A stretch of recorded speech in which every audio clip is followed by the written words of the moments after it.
Bonjour à tous et bienvenue à la leçon numéro 10 sur le vilain petit canard. Vous avez déjà écouté la leçon de professeur Emma sur ce conte-là. Nous allons maintenant voir tout ce qu'il y a derrière. Le résumé, l'auteur, la moralité et enfin revoir ensemble le vocabulaire avec les mots croisés. Voyons donc le résumé. Je le lis. Un petit canard ne ressemble pas à ses frères et sœurs. Personne ne l'aime et tous le trouvent laid. Triste, il décide de partir de sa famille. Après un long voyage, il voit un jour un groupe de beaux cygnes. Il comprend alors qu'il n'est pas un petit canard, mais un cygne. Il prend alors confiance en lui et est heureux de trouver sa vraie famille. Alors, un petit canard ne ressemble pas à ses frères et sœurs.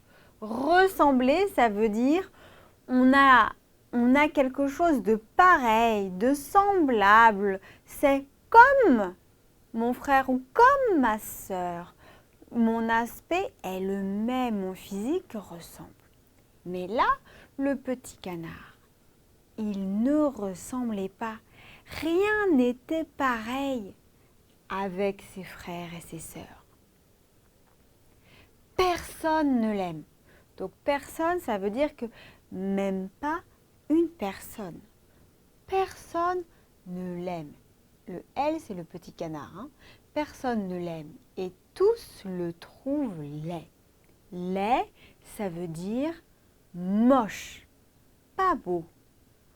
Donc, le pauvre petit canard, personne ne l'aime. Et tout le monde pense, tout le monde trouve qu'il est moche, qu'il est laid, qu'il n'est pas beau. Oh, c'est très triste quand même. Triste, il décide de partir de sa famille. Donc, notre petit canard est très triste et il décide de partir, de s'enfuir, de s'en aller de sa famille. Il quitte sa famille. Après un long voyage, donc un voyage, vous savez ce que c'est? Quand on dit un long voyage, ça veut dire que beaucoup de temps sont passés. Ça ne fait pas un jour ou 2 jours. C'est vraiment un très long voyage, très difficile. Il voit un jour un groupe de beaux cygnes. Donc un jour, il voit un groupe, il voit plusieurs beaux cygnes. Vous savez, les cygnes, ce sont ces oiseaux blancs, très beaux, très élégants et majestueux. Et le petit canard les voit, ce groupe-là. Il comprend alors qu'il n'est pas un petit canard. Notre petit canard, quand il voit les cygnes, ça y est, il comprend, il a compris qu'il n'est pas un petit canard. Il s'était trompé, il avait fait une erreur. Mais un cygne, je ne suis pas un canard, je suis un cygne. C'est à ce moment-là qu'il le comprend. Il prend alors confiance. Confiance, ça veut dire j'ai confiance en moi, je crois en moi, je suis certaine de moi, je crois que je peux bien faire, que je suis une bonne personne, j'ai confiance. Il prend alors confiance en lui et est heureux de trouver sa vraie famille. Donc maintenant, il a compris qu'il n'est pas un canard, il est un cygne. Alors il a confiance et il est content d'avoir trouvé sa vraie famille, sa réelle famille. Passons maintenant à l'auteur. Qui a écrit cette histoire du vilain petit canard? Le vilain petit canard est un conte écrit en 1842 par Hans Christian Andersen. Donc vous voyez, c'est un conte qui a été écrit en 1842, c'est-à-dire il y a très longtemps. Ce n'est pas un conte moderne.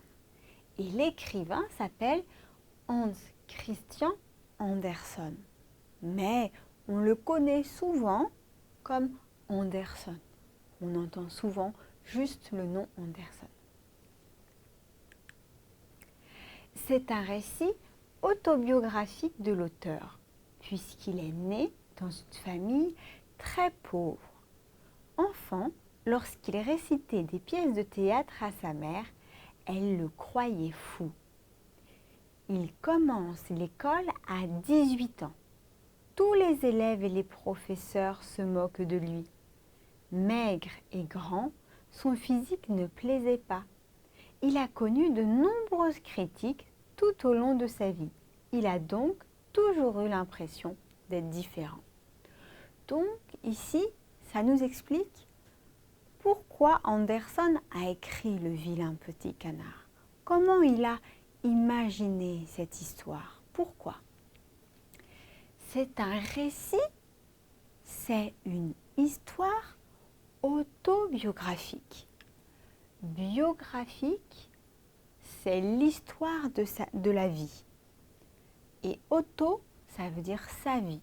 Donc autobiographique, l'histoire de sa vie.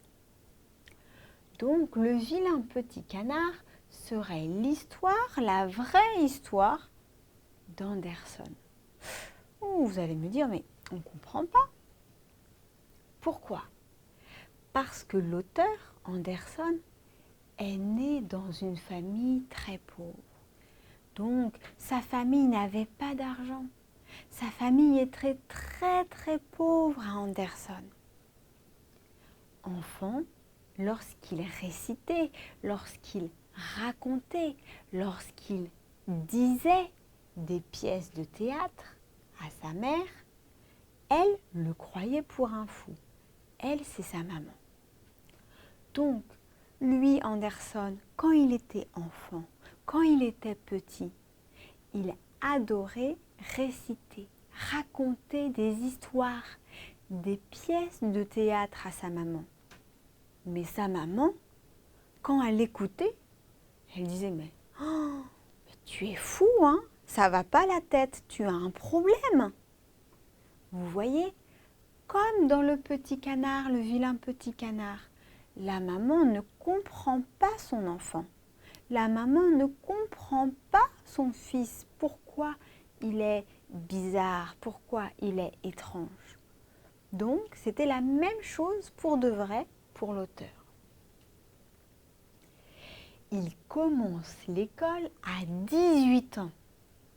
La première fois qu'Andersen est allé à l'école, il avait 18 ans. Vous vous rendez compte, c'est très tard.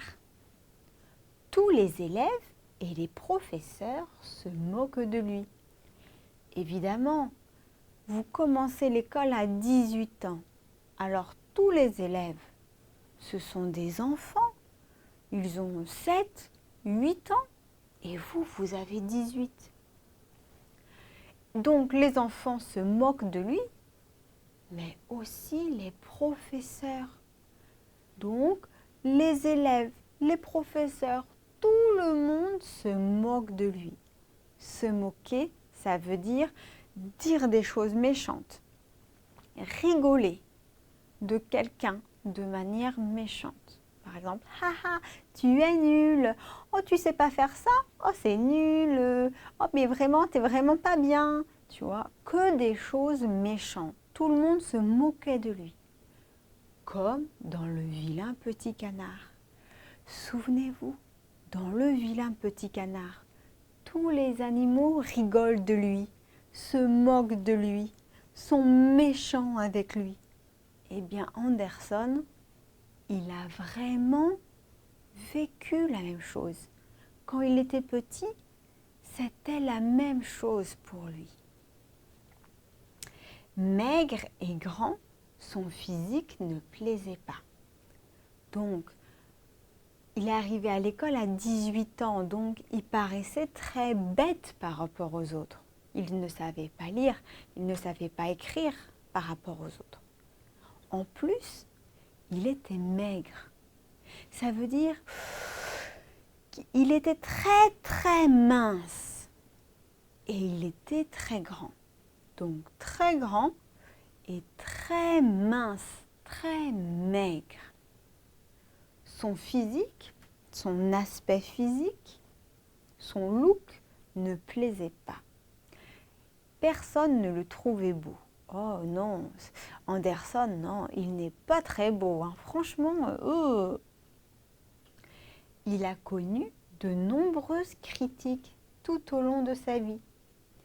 Donc toute sa vie, beaucoup de gens l'ont critiqué, ont fait des commentaires négatifs, ont dit des choses méchantes sur lui. Il a donc toujours eu l'impression d'être différent. Il a donc toujours eu l'impression, le sentiment d'être différent des autres. Ah, moi, je ne suis pas comme les autres, je suis différent, je suis à part, rien ne va avec les autres. Donc vous voyez, Anderson, il a vécu une vie difficile. Sa maman se moquait de lui. Les élèves, les professeurs se moquaient de lui. On se moquait de lui parce qu'on le trouvait laid, moche, pas beau. Et après, on s'est moqué de lui dans sa vie à cause de son travail, parce qu'on trouvait que son travail n'était pas très bien. Donc toute sa vie, on s'est moqué de lui. C'est pour ça qu'il a écrit le vilain petit canard. Ça lui a donné l'idée que lui-même était le vilain petit canard, qu'il était un oiseau différent qui ne pouvait pas vivre bien avec les autres. Et pourtant, Anderson est l'un des auteurs de contes les plus célèbres de nos jours. Passons maintenant à la moralité de l'histoire. Qu'est-ce qu'il faut retenir? Qu'est-ce qu'il faut comprendre de cette histoire? Premièrement, l'histoire montre comment un enfant grandit et apprend à se connaître. Donc l'histoire explique, montre comment un enfant grandit. Bien sûr, grandit physiquement, mais aussi là. Pourquoi? Parce que le petit canard, au début, il veut faire comme tout le monde. Il veut faire comme ses frères et ses sœurs.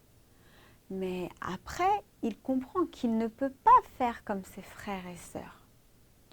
Alors, il cherche, je suis qui? Qu'est-ce que je vais faire? J'aime quoi? Je suis quoi? Comme les adolescents, par exemple. Et après, il voit les signes et il voit qu'il est enfin lui aussi devenu un beau signe, comme quand les adolescents deviennent adultes. Donc, ça montre comment un enfant grandit et apprend à se connaître, apprend à savoir qui il est. Il ne faut pas juger les gens par leur apparence. Souvenez-vous, dans le vilain petit canard, tous les animaux se moquent du petit canard, du vilain petit canard, parce qu'ils trouvent qu'il est laid et moche. Mais il ne faut pas juger, il ne faut pas critiquer les gens sur leur apparence. L'apparence, c'est la manière dont on ressemble, à quoi on ressemble. Grand, petit, mince, gros, cheveux courts, cheveux longs. Il ne faut pas juger, il ne faut pas critiquer l'apparence. Pourquoi? Regardez le petit canard, le vilain petit canard. Il n'était pas très beau et pourtant, il est devenu un magnifique cygne blanc. Il ne faut pas renoncer à suivre nos passions afin de trouver notre place dans la société. il ne faut pas renoncer. Il ne faut pas abandonner. Il ne faut pas arrêter de suivre nos passions, de chercher nos passions. Une passion, qu'est-ce que j'aime faire? Qu'est-ce que je veux faire? Qu'est-ce qui m'intéresse? Il faut donc jamais abandonner, toujours faire ce qu'on aime afin de trouver notre place dans la société. Par exemple, le petit canard, lui, il est parti de sa famille et il a cherché. Qu'est-ce qu'il aimait? Il aimait nager, il aimait voler. Donc, il a cherché des oiseaux qui lui ressemblaient parce qu'il voulait faire ce qu'il aime. Donc, nous aussi, on doit faire ce qu'on aime afin de réussir et afin de trouver notre place dans la société. Passons maintenant aux mots croisés. Nous allons donc réviser ensemble le vocabulaire appris dans la leçon sur le conte du vilain petit canard. Alors, numéro 1, c'est ici, donc horizontal. Comment on appelle un petit lac? Un lac qui est tout petit, comment on appelle ça? Souvenez-vous, le vilain petit canard, il nage sur un étang. Attention, on ne prononce pas le G. On dit étang. Un étang, c'est un petit lac. Numéro 2, vertical, lieu où on est protégé. C'est un mot qui commence par un A. Un lieu, un endroit où on est serein, où on est en sécurité. Rappelez-vous, le vilain petit canard, il y avait la tempête, il faisait vraiment mauvais dehors. Il cherchait un endroit pour être bien en sécurité. Il cherchait un abri. Un abri. Numéro 3, horizontal, faire un œuf. Comment dit-on quand une poule fabrique un œuf? Quand une poule fait un œuf? Un verbe avec un R dedans. Est-ce que vous vous souvenez? La maman canard, elle fait des œufs, elle pond. Du verbe pondre des œufs. Numéro 4, vertical. Qui est seul?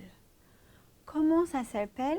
Quelqu'un qui est tout seul, qui n'a pas d'amis, qui n'a pas de famille, qui est tout seul. Souvenez-vous, le vilain petit canard, il part de sa famille et il est tout seul. Là, être solitaire. Être solitaire, c'est quand on est tout seul. D'accord? Solitaire, on est tout seul sans personne.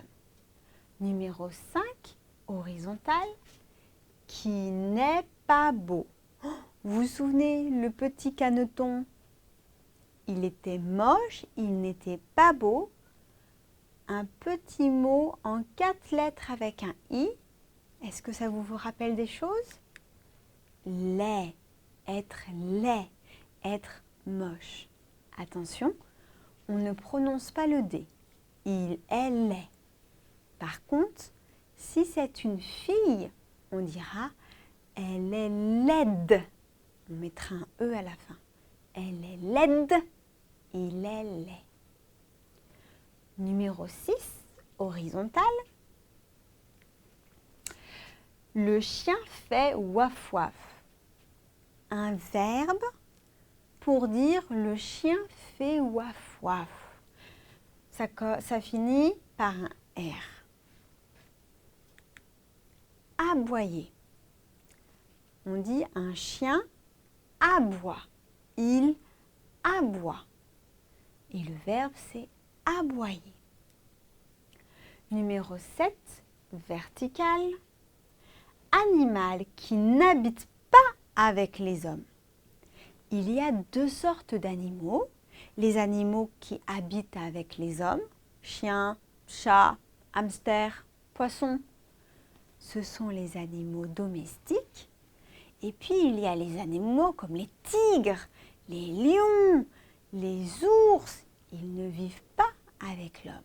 Alors on appelle ça des animaux sauvages.